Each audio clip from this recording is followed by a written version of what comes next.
Hello, and welcome to Marketplace with Charles, brought to you by Art of Skincare. Art of Skincare, bringing out the beauty in you. I am Charles Ngobeni. On Marketplace, we aim to empower, encourage, and equip you with the right tools needed to move closer to you achieving your entrepreneurial dreams. Each week, we bring you insights from experts in different fields of business, men and women of faith, even from ordinary people from all walks of life. Today, we have got a beautiful show with business partners. It is said that a great business idea needs financing to take off into everlasting success. It is for this reason that we have decided to pay special attention to the topic, access to finance. Where does the difficulty in accessing finance comes from? Is it because there are no finances anywhere to assist the dreamers in finding their wings to fly? Is it due to the lack of information on avenues for financing that are available around them? My guest in studio today is the regional general manager of Business Partners, Mr. Jeremy Lang. He will tell us which buttons you need to push to finally access the finance that you desperately need. So stay tuned and never turn that dial. You know, even within the Christian cycle, you might be having a great idea, you might be having a great vision, but a vision without the provision, that vision may never be realized. You may be, however, anointed, but without the finances that will assist in moving the anointing, that anointing is pretty useless. It is the same thing with the business. You may have the best business idea. You may be the smartest fellow in your area as far as business is concerned. You may have the best location. You may be a greatest dreamer. But if you do not have finance to oil or fuel your business, you won't go anywhere. Lack of finance for businesses is the biggest frustration that we always hear of from the entrepreneurs. Given the initial milestone that any business is bound to touch base with, be it setting it up, grand opening, overheads, breaking even, and so forth, none of this can ever be realized without proper financing in place.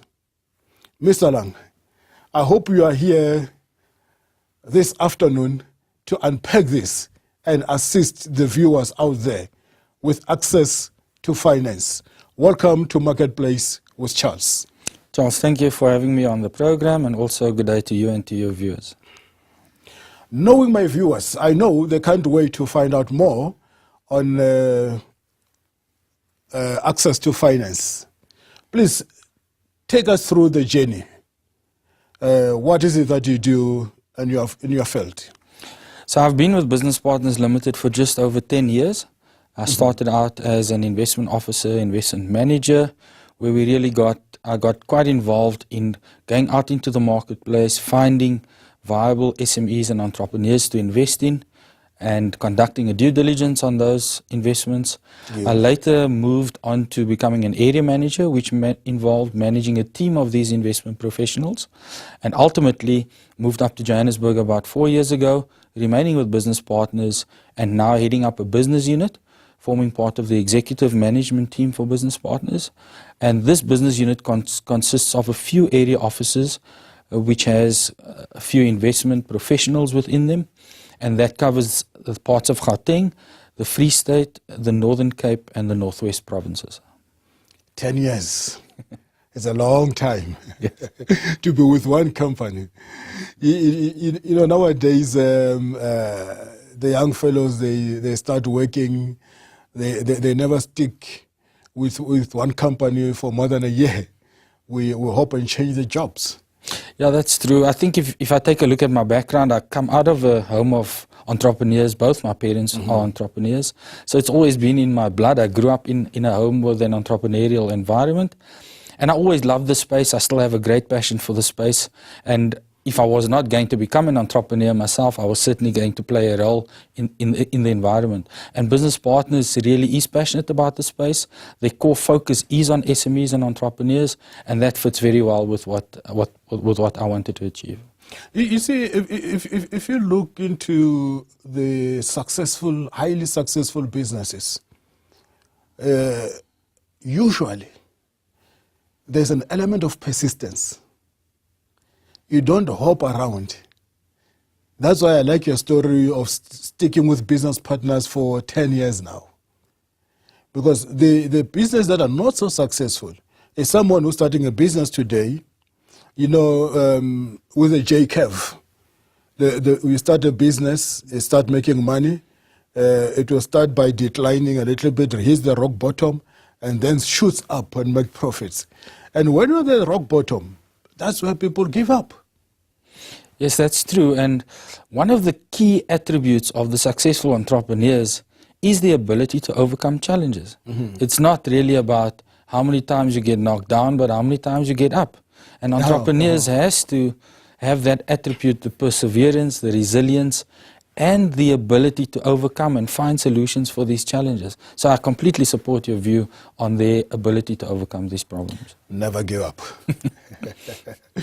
Let's go back to Business Partners. Tell us a little bit, who is Business Partners and why do you call yourselves Business Partners? So Business Partners has been in existence for 36 years now already. Their primary role has never changed in the 36 years. We were there to support and fund SMEs over many, many years to grow this sector of the economy. We all know why it's very important. It creates jobs, it creates wealth, and through that it increases the tax base, more people are employed, more taxes are paid over, more profits are generated. So all these wonderful things comes together with the SME sector developing, and Business Partners' primary role is to support them through funding, through knowledge, through skills. We even go so far as to provide them with technical assistance in their businesses and even premises to trade from. So we have a property portfolio, which portion of that portfolio is specifically dedicated to provide entrepreneurs with premises to trade from. So we provide this whole array of services for entrepreneurs to conduct their businesses and flourish. So we do this through various ways. We have very specific funding products that we go and invest in, either debt or equity type products. And we have really very knowledgeable and skilled staff that goes into the marketplace to go and find these entrepreneurs to invest in.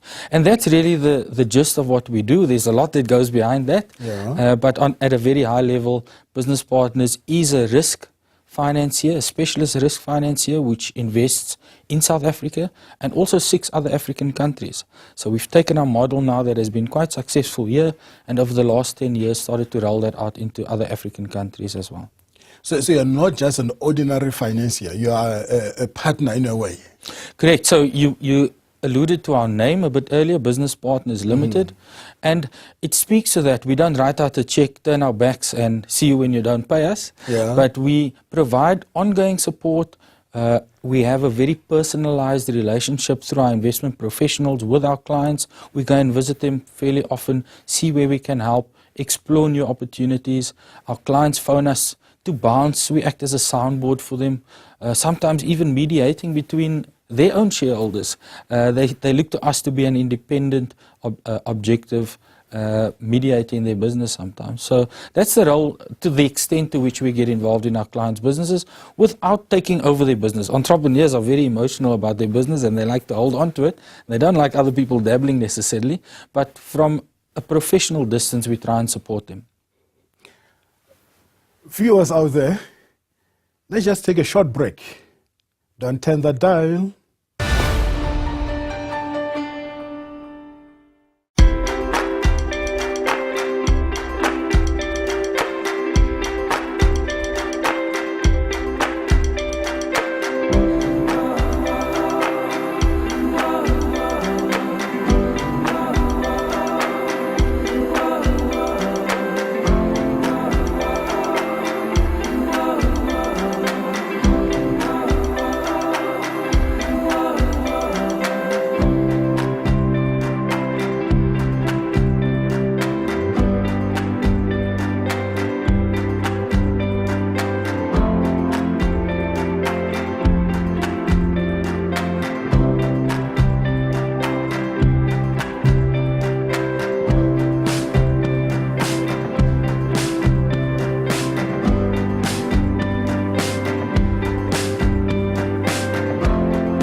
Welcome back to Marketplace with Charles.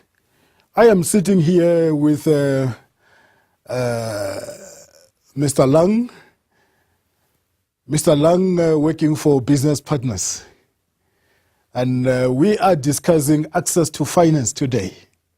Mr. Lang, I heard quite often within business partner circles, we talk about the square pegs in a sea of round holes.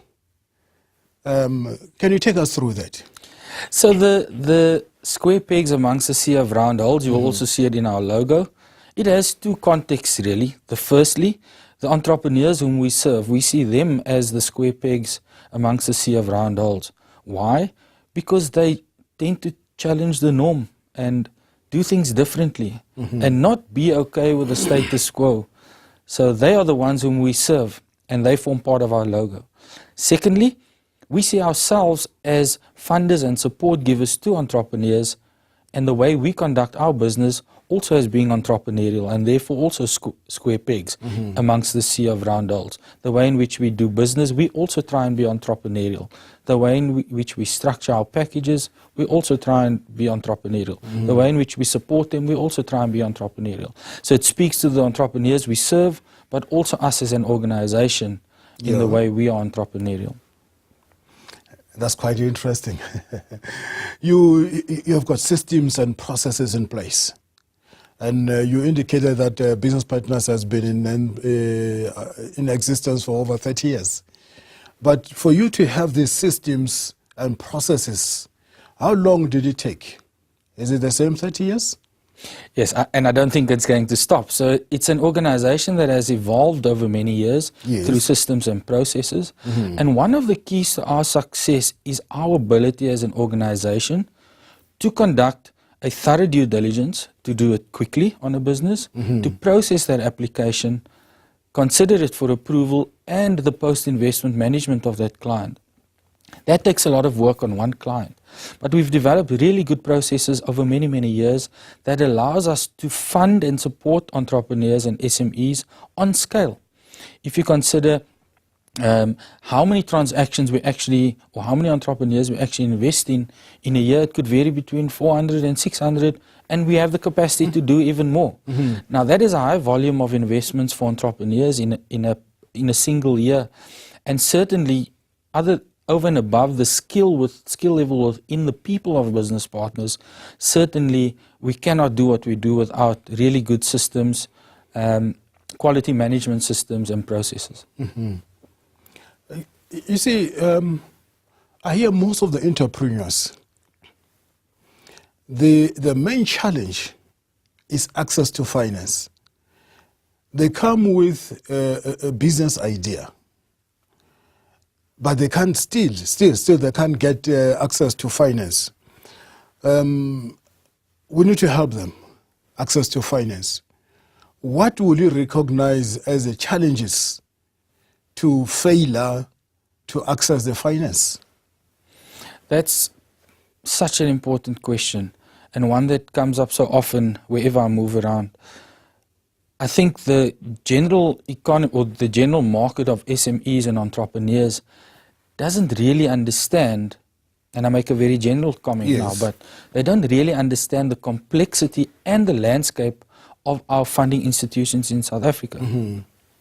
Various funders have different risk appetites, they have different mandates, they have different funding ranges, they have different industry preferences. And the first thing that is clear to me is that entrepreneurs need to do a bit more homework before they start approaching a funder randomly, because they will dramatically improve their chances of accessing funding if they do homework on the funding landscape. Who are the role players? Which funders are the top closest match to what I'm trying to do?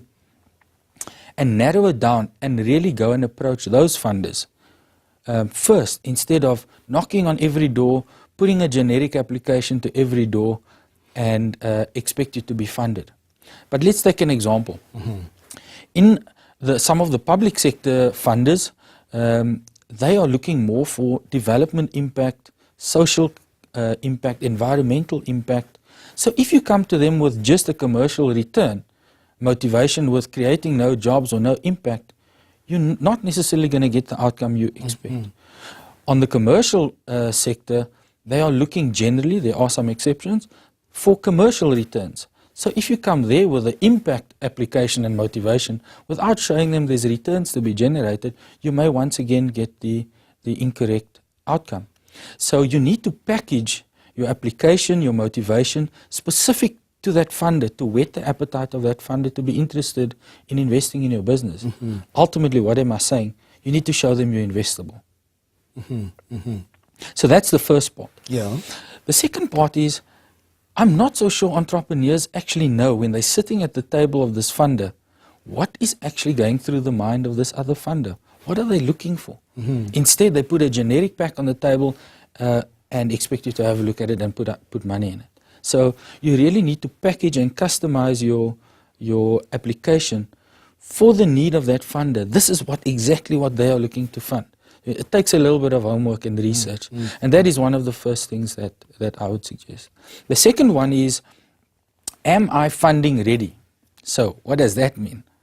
It means that certain funders fund at various stages of funders. Once again, it goes back to the funder and the research. Yeah. Some will fund pre-revenue, some won't fund anything pre-revenue. Some will only fund 3 years after trading. So there are various levels. So it becomes complex in terms of the landscape, funding landscape in South Africa. But, and maybe one of the suggestions to fix that, and there are many central databases of where you can find funders, but not one that's really great, where you can go onto one platform, find all the funders in South Africa, what are they looking to fund, what industries are they looking to fund, what amounts are they looking to fund. So I think that's a good suggestion in terms of trying to solve that problem of informing, and you mentioned it in your introduction, is to inform the entrepreneurs and the market of where can you go to find funding. But I think that's a good step in the right direction. Viewers out there, and I hope you are getting more information out of this. You know, from what Mr. Lang has already said, there is absolutely no way in which you can make an application for a funding and it be turned down. One thing that I've already picked up is that if your funding application is turned down, maybe you haven't done enough homework. You're coming up with a good business plan for a restaurant, as an example, to someone who's only finding housing. Your chances are zero. But if you do your homework, you look at list the number of funders in your area, check as to which type of finances they have, whom are they funding, what type of businesses are they funding. By so doing your own homework, your own study, you increase your chances. Let's just take a short break. We'll be back and take this further.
Welcome back to Marketplace with Charles. I am sitting here with Jeremy Lang from Business Partners, who has got a wealth of knowledge when it comes to funding and financing. Jeremy, we have been discussing what our entrepreneurs there are finding it difficult to access finance. What we have been discussing now, what you said it nicely, the way you said it, I love it, you know, that we need to do our own study. so that we pick up the right funder. But if I were to ask you about the credit bureau, which most of the people have got challenges with, because some of them are listed in credit bureau, and as such, they can't get access to finance.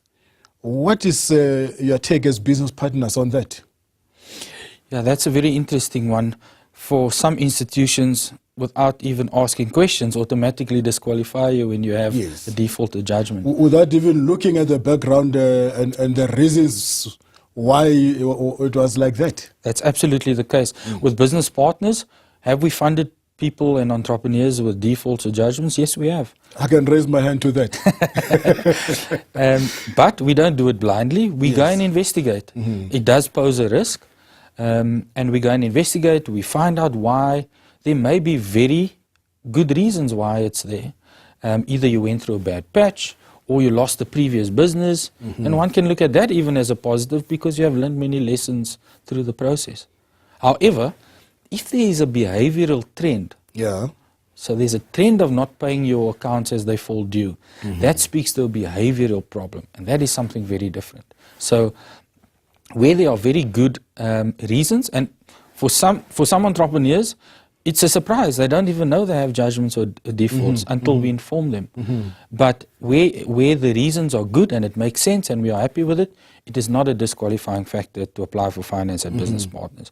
But where there's a behavioral trend over many, many defaults or judgments, we may then start to question the character of that person, because that character is ultimately going to be embedded in the business in which they own. And the business will be run in a similar way. If they conduct their personal affairs that way, it may very well be the case that the business affairs may also be conducted that way. So we look at the reasons behind it and the behavioral trends as well. Viewers out there, let me just give you a bit of an advice. If you receive any letter from your creditors and they insist that they will list you with the ITC, never ever take that one light. Attend to it immediately. I know the tendency for most people is to say, this is nothing, and that is not the right attitude. If you fail to meet your obligations with any financial institutions, don't even wait for them to write those letters. You approach them, renegotiate with them, promise them something which you know this time around you will make it. Don't just promise something to shut their mouth, because the following week they'll come again. Promise them something reasonable and something that you know you'll meet it. But most importantly, because if they send you those letters of demands and everything and you ignore it, they send you some warrants, you ignore it, the last thing that happens that I know, they go straight to the courts. Sometimes without you attending the court case because you ignored the letters, and they get a judgment against you. Then that's a nightmare. Mr. Lang, as we conclude this, on ITC, I also heard that when you throw your application in many financial institutions, that can probably work against you. Because if I throw it to business partners as an example, you do an ITC check. I throw it to FNB as an example, they do an ITC check. The minute I throw it to Standard Bank, Nedbank, and ABSA, when they do their ITC check, they found that all these other guys, the financing institutions, have done the ITC check, and that can work against you. Is that correct? Yeah, at some institutions it may. I know there's a score that gets calculated, and the number of inquiries on your profile does impact on that score. That's my understanding. At business partners, the number of inquiries doesn't impact on the decision at all. Not at all. You are very unique. Yes. We dig in the detail. We look at, and maybe a little bit later we can discuss what we actually look at when we get an application. But that is not something that affects the outcome of the decision. It may give us an indication of who else you have applied for funding with, but certainly does not impact on our credit rating, credit risk assessment with you. Yeah. We look at the finer details of which other companies you are involved in, whether you have defaults and judgments or adverse records and what are the reasons therefore. Those are more the things, the behavior we are looking at, not necessarily how many and which organizations you look for funding at. Oh, that's great. You position yourself differently from all the other banks, if I were to put it that way. My final question to you. What is the difference between the banks and business partners in terms of funding? So, where the market often gets it wrong is they try and compare us with the banks on price. Yes. Okay? But the flaw in that type of comparison is you can only do that comparison to the extent that both the banks and business partners are able to give you the same amount of money on the same terms and conditions. If that's not the case, then it's not a fair comparison. Yes. Maybe that is a starting point. But business partners at the beginning, I said, is a risk financier, which means we will take a level of risk higher than many of the other commercial funders, be it in the level of security or collateral, be it in the level of own contribution, or even the industry. Some industries are more risky than others, or even more risk in the entrepreneurs themselves. So that is the level of risk differentiates us, that we are willing to take, differentiates us from the other commercial institutions. And over and above that, dare I say, we really are involved on a personal level with our clients, providing them with support, knowledge, industry knowledge, whatever we can do to improve their chances of success in their business, we are willing to try and assist them. And if someone wants to contact you or business partners and make their application for financing, where do they get hold of you? Our best point of contact would be our website, which is www.businesspartners.co.za. But they are also welcome to call us at our office. It's 011 713 6600, and they will make sure they get you in contact with a consultant. Thank you very much for all the information, Mr. Lang. Thank you once again. Hope to see you next week. Good. Viewers, thank you very much for staying with us. I hope you are inspired. I hope you got more information on financing. And Mr. Lang will be with us next week again. Thank you for joining us at Marketplace with your host, Charles. Hope you have been inspired. Don't forget, tune in next week, same time, same place. Mr. Lang from Business Partners will continue with us. Like us on Instagram, Charles_Ngobeni. Follow us on Facebook, Charles Ngobeni. Or you may even go into the website and log in, www.charlesngobeni.com. We would like to hear from you. God bless you. Till next time.